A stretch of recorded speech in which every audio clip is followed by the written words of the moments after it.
삼성의 고 이건희 회장에 관련돼서 이런 일화가 있습니다. 삼성 이건희 회장이 점심 식사를 마치고 삼성 본관에 들어갔다가 매장에 잠시 들렀습니다.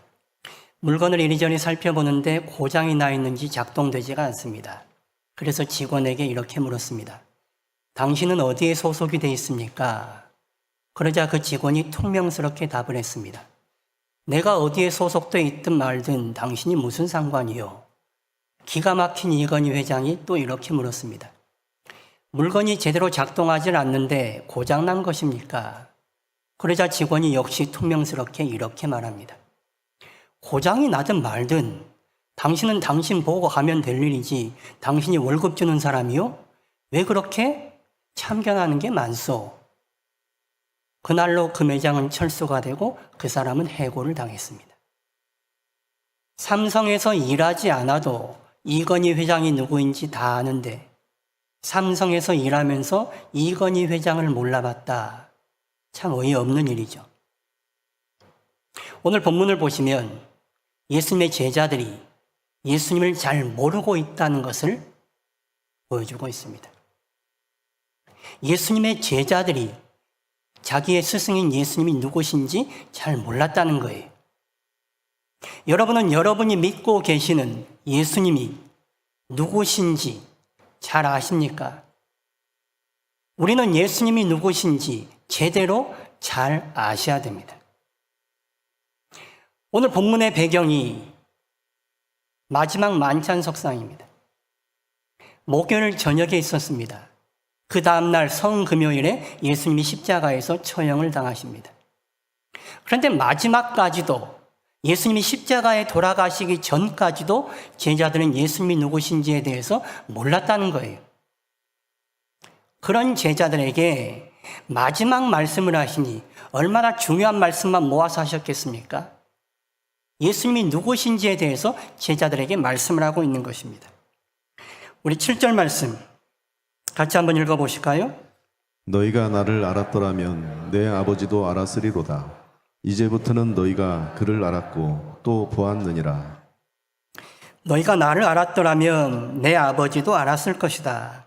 이제부터는 너희가 내 아버지를 알았고 또 보았느니라 말씀합니다. 나를 본 사람은 하나님 아버지를 본 것이다. 나를 아는 사람은 하나님 아버지를 아는 것이다. 다시 말해 내가 곧 하나님의 아들이다 라고 말씀하는 것입니다. 그런데 예수님의 이 말씀에 대해서 빌립이 이렇게 반응해요. 8절 말씀 보시면 주여 아버지를 우리에게 보여주옵소서 그리하면 족하겠나이다. 예수님을 본 사람은 하나님 아버지를 보았다라고 방금 말씀했는데 빌립이라는 제자가 말합니다. 주님, 하나님을 보여주십시오. 무슨 소리입니까? 엉뚱한 소리 하고 있는 것입니다. 나를 봤으면 하나님을 보았다라고 말씀하는데 주님, 하나님 좀 제발 보여주세요. 그러면 좋겠습니다. 그러면 족하겠습니다. 라고 얘기를 합니다. 빌립은 예수님을 육적으로만 보고 있습니다. 그러니 예수님이 말씀하셔도 그게 귀에 들어오지가 않는 거예요. 마음에 들어오지가 않습니다.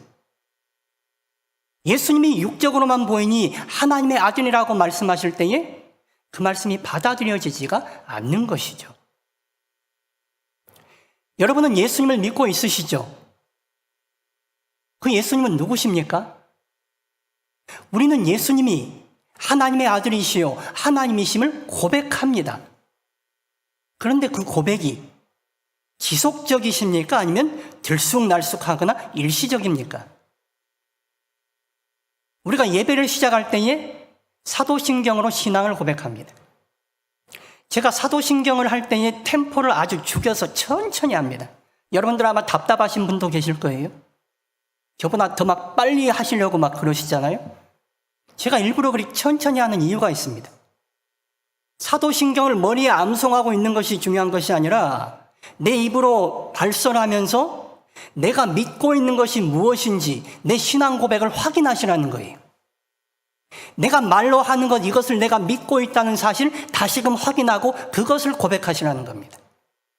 예수님이 누구신지 우리는 매 예배 때마다 고백합니다. 하나님이 누구신지, 성령님이 누구신지 고백합니다. 그것이 머릿속에서 아는 것이 그냥 술술 나오는 것이 아니라 그 머릿속에 있는 것이 내 귀에 들리고 내 심령에 들리고 내 삶에 울려 퍼지도록 다시금 확인하고 고백하자는 거예요. 그래서 일부러 천천히 합니다. 사도신경을 암송하는 것이 중요한 것이 아니라 우리가 알고 있는 그 사도신경, 우리의 신앙 고백이 우리 안에서 재차 확인되고 내가 그것을 다시금 믿는 것이 중요한 것입니다. 빌립의 이 말에 예수님이 아주 질타를 하세요. 그리고 말씀하시죠. 9절 말씀 보십시오. 우리 9절 말씀도 같이 읽어보실까요? 예수께서 이르시되 빌립아 내가 이렇게 오래 너희와 함께 있으되 내가 나를 알지 못하느냐 나를 본 자는 아버지를 보았거늘 어찌하여 아버지를 보이라 하느냐. 빌립아, 내가 너희와 이렇게 오래 함께 있었는데 아직도 나를 모르는 것이냐? 나를 본 자는 아버지를 봤다고 내가 말했는데 아직도 여전히 아버지를 보여달라고 나에게 말하고 있는 것이냐? 내가 곧 하나님이야. 내가 곧 하나님의 아들이야. 나를 그렇게도 모르니? 빌립과 제자들에게 말씀하는 것입니다. 빌립이나 제자들은 사실 선입견이 있었어요. 그래서 이 예수님의 말씀을 쉽게 받아들이질 못하고 있는 것입니다. 구약부터 이어지는 유대인들의 전통에 따르면 사람은 하나님을 볼 수가 없습니다. 하나님을 보면 죽습니다. 그러니 하나님을 보았다라고 말하는 게 머릿속에도 들어오지 않고 마음속에도 들어오질 않는 것입니다. 예수님의 말이 도무지 이해가 되지 않는 것이죠. 우리가 어떻게 하나님을 볼 수 있단 말인가? 예수님 당신이 하나님이시라고 말씀하는데 우리가 어떻게 맨눈으로 하나님을 볼 수 있다는 것인가? 이해하지 못하니 받아들이지도 못하는 것입니다. 예수님이 하나님의 본 모습으로 오셨다면 우리는 하나님을 볼 수 없습니다. 우린 죽어야겠죠. 죄인들이니. 우리가 햇빛을 맨눈으로 볼 수 없듯이 거룩 그 자체이신 하나님을 우리는 맨눈으로 볼 수 없을 것입니다. 그러나 예수님은 하나님의 본 모습으로 우리에게 나타난 것이 아니라 우리가 볼 수 있는 인간의 모습으로 나타나셨습니다. 우리가 하나님을 볼 수 있도록 인간이 되어 이 땅에 오신 거예요. 그래서 하나님께 우리가 감사할 수 있는 것입니다. 하나님이 하나님의 모습으로 오셨다면 우리는 감히 하나님을 볼 수 없었어요. 그러나 인간의 모습으로 오셨기에 하나님을 볼 수 있었고 그분의 말씀을 들을 수가 있었습니다. 여러분, 예수님이 어떤 모습이라고 생각하십니까? 여러분이 알고 있는 예수님은 어떤 모습이세요? 보통 예수님은 노란 금발머리에 곱슬머리를 가지고 있으시죠? 피부는 하얗고 눈동자는 파란색입니다.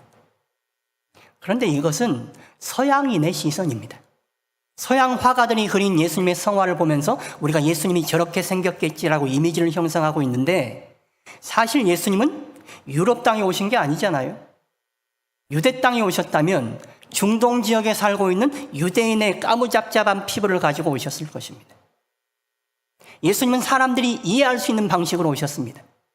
예수님이 우리나라에 오셔서 서양인의 모습으로 오시진 않았을 거예요. 우리나라에 오셨다면 우리와 똑같은 얼굴의 모습을 가진 사람으로 오셨을 것입니다. 예수님이 자라나신 나사렛에 가면 수태고지 기념교회가 있습니다.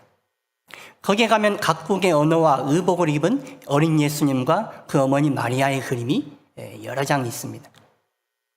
우리나라의 그림도 거기 있는데 우리나라 그림에 나오는 예수님의 모습을 보면 까만 머리에 까만 눈동자를 가지고 색동 저고리를 입은 어린아이의 모습으로 나옵니다.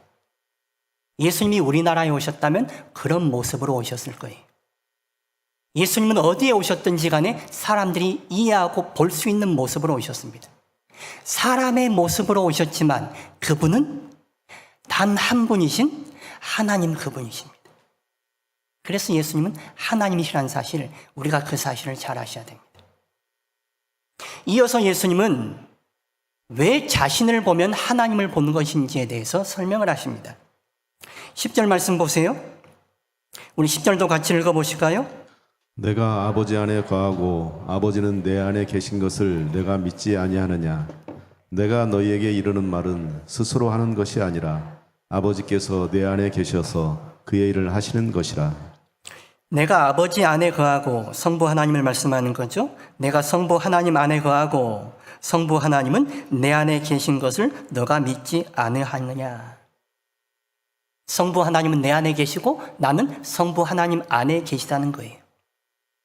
성부, 성자, 성령 삼위의 하나님은 각각의 개체이십니다. 하나의 독립적인 개체들이세요.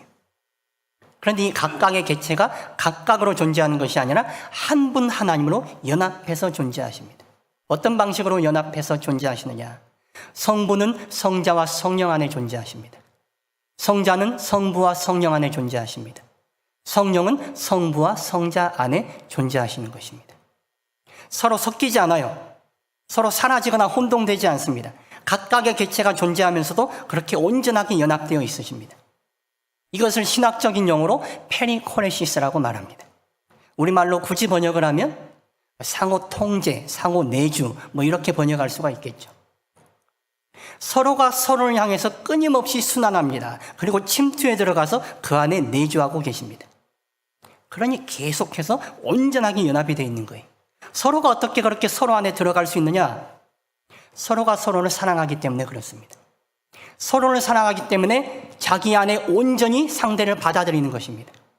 그래서 자신과 상대가 온전히 하나를 이루는 거예요. 그래서 하나님은 사랑 그 자체이십니다. 사랑하기에 그렇게 온전한 연합체로 존재할 수가 있어요?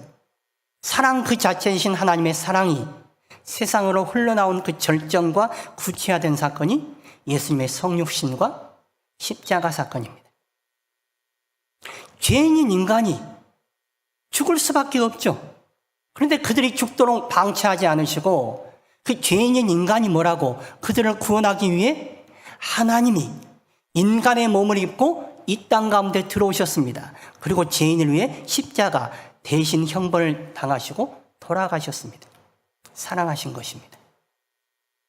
사랑 그 자체이신 하나님께서 인간 세상에 들어오셔서 인간을 죽기까지 사랑하신 것입니다. 우리가 하나님 하면 좀 멀게 느껴집니다. 하나님은 전능하신 분이시고 능력의 하나님 아니십니까? 그러니 왠지 좀 거리감이 느껴지는 거예요. 우리가 대통령을 우리 손으로 뽑고 뉴스 언론에서 자주 접합니다마는 대통령 하면 그래도 거리가 느껴지는 게 사실입니다. 쉽게 보여지는 사람은 아니에요. 군사정권 시절의 대통령은 더 멀게 느껴졌을 것입니다. 조선시대 왕은 더 멀게 느껴졌을 거예요. 전능하신 하나님은 더 멀게 느껴지는 게 인지상정입니다. 하나님은 세상을 주관하시고 세상을 만드시는 다스리시는 분이십니다. 그러니 우리 같은 사람이 가까이 하기에는 너무 먼 분이십니다. 그런데 그렇게 먼 분이 우리 인간 세계 안으로 들어오셨어요. 우리와 똑같은 모습을 하시고 우리를 위해서 이 땅에 들어오셨습니다. 그리고 우리를 위해서 여러분 각자 나 자신을 위해서 희생하시고 돌아가셨습니다. 우리가 아버지가 자식을 사랑한다는 걸 알지만 자식 입장에서 아버지는 어떻습니까? 조금 대하기 어려운 게 사실이죠. 아버지는 엄한 이미지가 있습니다. 반면에 어머니는 어떻습니까? 어머니는 다가가기 쉬운 이미지가 있죠. 친근하죠. 어머니는 자식을 뱃속에 오랫동안 품고 있다가 자기 목숨을 걸고 출산을 합니다. 그러니 아버지보다 더 애착을 가지고 자녀를 돌보죠. 사랑을 합니다. 그러니 자녀 입장에서는 어머니가 더 편하고 쉬운 거예요. 그 사랑이 더 와닿는 거죠. 하나님과 예수님도 마찬가지. 우리가 하나님을 아버지로 여긴다면 예수님은 어머니같이 여겨지는 것입니다. 하나님은 왠지 멀리 계신 분으로 여겨지고 엄한 분으로 느껴진다면 예수님은 우리 가운데 오셔서 우리와 함께 하시고 우리를 위해 희생하신 어머니같이 가까운 분으로 느껴지는 거예요. 하나님은 전능하신 분이십니다. 하나님은 온 우주 만물을 주관하시고 우리를 인도하는 분이십니다. 그 하나님이 인간의 몸을 입고 이 땅에 오셔서 또한 우리를 사랑하시는 것을 보여주셨습니다. 그 하나님이 바로 우리가 믿는 예수님이십니다. 그 예수님은 누구시냐? 바로 전능하신 하나님, 온 우주 만물의 창조주요 주가 나는 하나님이십니다. 우리가 그 하나님을 믿고 있는 것이죠. 히브리서 4장 15절과 16절 말씀 보십시오. 우리 말씀 같이 읽어보실까요? 우리에게 있는 대제사장은 우리의 연약함을 동정하지 못하실 리가 아니요 모든 일에 우리와 똑같이 시험을 받으신 이로되 죄는 없으시니라. 그러므로 우리는 긍휼하심을 받고 때를 따라 돕는 은혜를 얻기 위하여 은혜의 보좌 앞에 담대히 나아갈 것이니라. 하나님께서 인간이 되셔서 이 땅 가운데 들어오셨습니다. 사람으로 사셨기에 인간의 성정을 하시고 인간이 당하는 시험과 고난을 다 경험하셨습니다. 그러니 우리를 잘 아시는 거예요. 그러니 어려움 당한 우리가 그분께 나아가면 우리를 더 잘 이해하시고 공감하셔서 우리를 도와주실 수 있다는 거죠. 우리에게 은혜를 베푸십니다. 그런데 사실 하나님은 인간이 되지 않으셔도 우리의 모든 것을 다 아는 분 아니십니까? 우리 마음속에 생각도 하시고 우리 마음속에 눈물도 다 보시는 분이신데 왜 굳이 하나님이 인간이 되셨나? 우리 인간의 입장에서 하나님은 먼 우주에 계시는 멀리 계신 분으로 여겨지지만 하나님이 이 땅에 들어오셔서 우리를 위해 직접 돌아가셨다면 우리 입장에서는 그분이 더 가깝게 느껴지는 거예요. 그래서 예수님은 우리를 더 잘 아시고 우리의 모든 것을 아신다고 우리를 공감하신다고 우리가 생각하니 그분께 더 가까이 나아갈 수가 있는 것입니다. 사실 우리는 하나님께 가까이 나아갈 수 없는 죄인들입니다. 보잘것없는 사람들입니다. 청와대가 개방됐지만 대통령 만나자고 하면 쉽게 안 만나줍니다. 대통령은 아무나 만나지 않습니다. 그런데 온 우주 만물의 가장 으뜸이신 왕이신 그분께서 우리가 감히 만나자고 그분 앞에 나아가면 언제든지 얼마든지 만나주신다는 거예요. 그러니 그것이 얼마나 감사한 일이고 은혜입니까? 우리에겐 얼마나 큰 특권입니까? 하나님이 우리와 그렇게 친밀해지고 가까워지기 위해서 인간의 몸을 입고 이 땅 가운데 들어오신 것입니다. 우리가 믿는 예수님은 전능하신 하나님이십니다. 오늘 본문 11절 말씀 보십시오. 우리 말씀도 같이 읽어보실까요?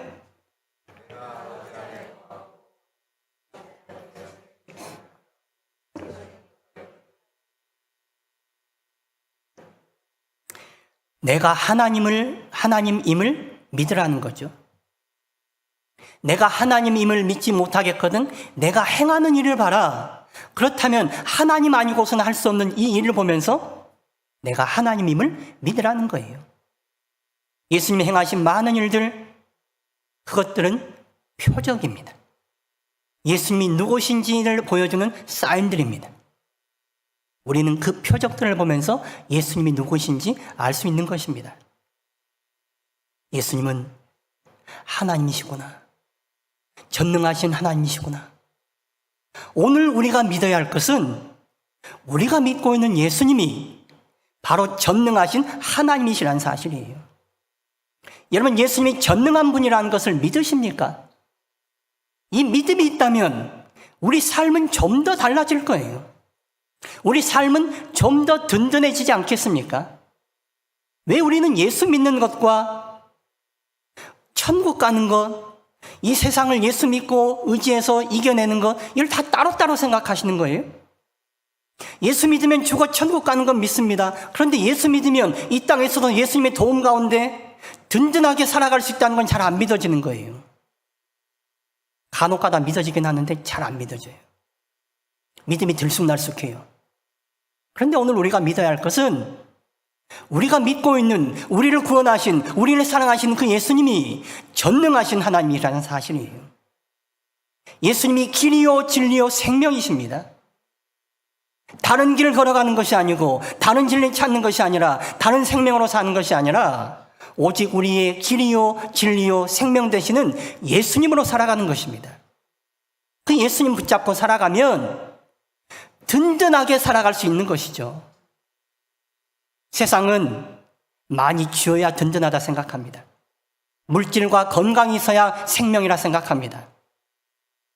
그런데 그것은 다 일시적인 것 아닙니까?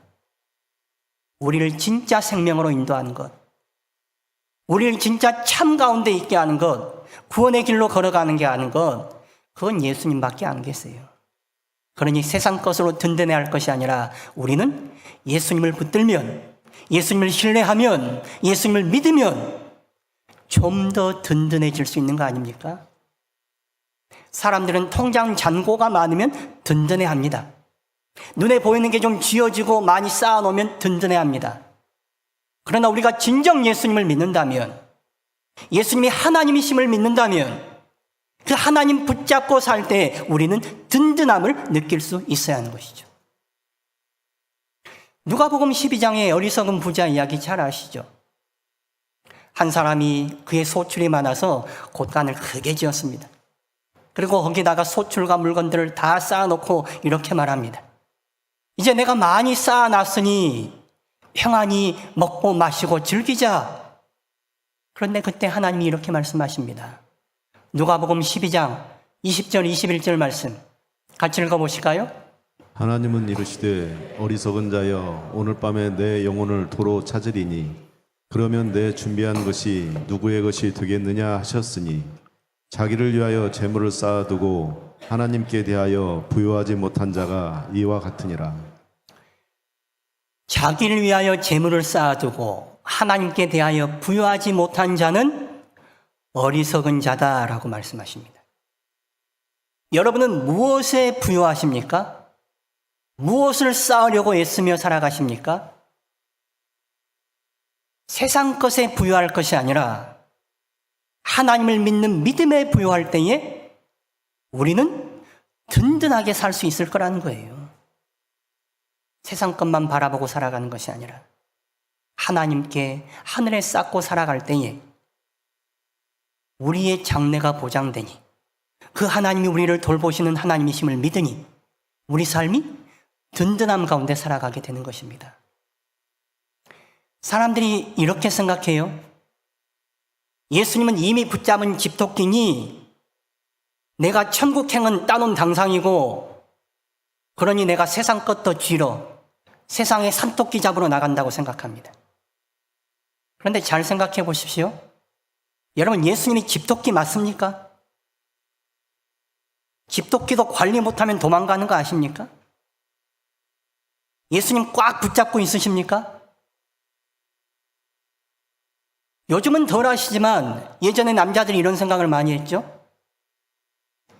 한 여자와 결혼하면 그 여자는 이제 내 여자가 된 거예요. 집토끼라고 생각합니다. 그래서 자기 아내한테는 소홀하고 바깥으로 돕니다. 자기 아내한테는 잘 챙겨주지 못하면서 바깥 여자들한테는 잘해줍니다. 그러면 어떻습니까? 쫓겨나는 겁니다. 자신하지 마세요. 황혼이혼 당할 수도 있습니다. 예수님 꽉 붙드셨습니까? 예수님 집토끼입니까? 자신하지 말라는 거예요. 예수님 꽉 붙들고 사셔야 됩니다. 세상 것이 잘 안 붙들어져서 내가 근심하고 세상 것이 잘 쥐어지지 않아서 내가 분주하고 근심하며 살아간다면 내가 예수님을 꽉 붙들지 못하고 있다는 방증입니다. 내가 예수님을 꽉 붙들고 살아간다면 세상 게 좀 모자란다 할지라도 내 삶을 든든함 가운데 갈 수 있지 않습니까? 내가 예수님을 꽉 붙들고 살아갈 때에 든든하게 살아가는 거예요. 근심 가운데 살아가지 않습니다. 예수님이 전능하신 하나님이시니까요. 예수님이 전능하신 하나님을 신뢰하고 믿으며 붙들고 살아갈 때에 그 전능하신 하나님이 나와 함께 하시는데 내 삶의 염려와 근심이 조금은 덜어지는 게 그게 정상이고 합리적인 생각 아닙니까? 내가 예수님을 전능하신 하나님으로 믿고 붙들고 살아갈 때에 우리 삶은 지금보다는 더 근심이 줄어드는 삶, 든든한 삶이 될 수 있을 것입니다. 여러분, 하나님 믿으십니까? 하나님이 전능하신 분, 온 우주 만물을 주관하시는 우리의 주관자이심을 믿으십니까? 그 하나님이 우리 곁에 와 계신다면 더더군다나 우리 곁에 계신 하나님 꽉 붙들어야 하지 않겠습니까? 예수님은 임마누엘, 우리 곁에 계시는 하나님이십니다. 하나님이 우리 곁에 계셨으니 우리가 붙잡기가 더 쉬운 거 아닙니까? 멀리 계신 하나님은 붙잡기가 좀 막막하지만 내 곁에 계신 하나님 꽉 붙잡기 얼마나 쉽습니까? 우리는 그 예수님 붙잡고 믿으며 살아가는 것입니다. 성경은, 특히 요한복음은 예수님이 어떤 분인지 우리에게 분명하게 말씀해 주고 있습니다. 예수님은 물로 포도주를 만드신 분이십니다. 절망과 눈물과 근심의 상황을 기쁨의 잔치로 바꾸신 분이세요. 우리 삶에 눈물이 있고 근심되고 절망되는 일이 있다 할지라도 예수님을 붙잡고 살아갈 때에 예수님께서 우리 삶 가운데 물로 포도주를 만드시는 일을 행하실 것입니다. 예수님은 38년 된 병자를 일으켜 세우신 분입니다. 우리 삶이 침체되어 있고 포기되는 삶이라 할지라도 예수님이 우리와 함께 하시면 예수님은 우리의 누워있는 삶을 일으켜 세우실 것입니다. 예수님은 나면서 맹인된 자의 눈을 뜨게 하신 분이십니다. 우리의 눈이 세상에 멀어 있고 죄에 멀어 있다 할지라도 예수님은 우리의 눈을 뜨이게 하셔서 하늘의 영광을 바라보게 하고 천국의 소망, 하나님의 영광으로 살게 만드실 것입니다. 또한 예수님은 오병이어의 주인이십니다. 우리가 가진 게 보잘것없다 할지라도 예수님은 그 보잘것없는 우리의 삶을 충만하게 채우실 분이십니다. 예수님은 죽은 나사로를 살리신 분이세요. 우리의 삶과 생명이 죽음에 이른다 할지라도 죽음에서 그치지 않고 부활로 인도하셔서 영원한 생명을 누리고 살게 하실 리가 바로 우리 주 예수님이십니다. 그 예수님 믿고 살아가시기 바랍니다. 그 예수님 믿고 살아갈 때에 우리 삶에 근심이 덜어지고 우리 마음에 평안이 찾아올 것입니다. 우리가 걸어갈 길을 잃지 않게 될 것입니다. 진리 가운데 거하게 될 것입니다. 참 생명, 영원한 생명을 누리며 살게 될 것입니다.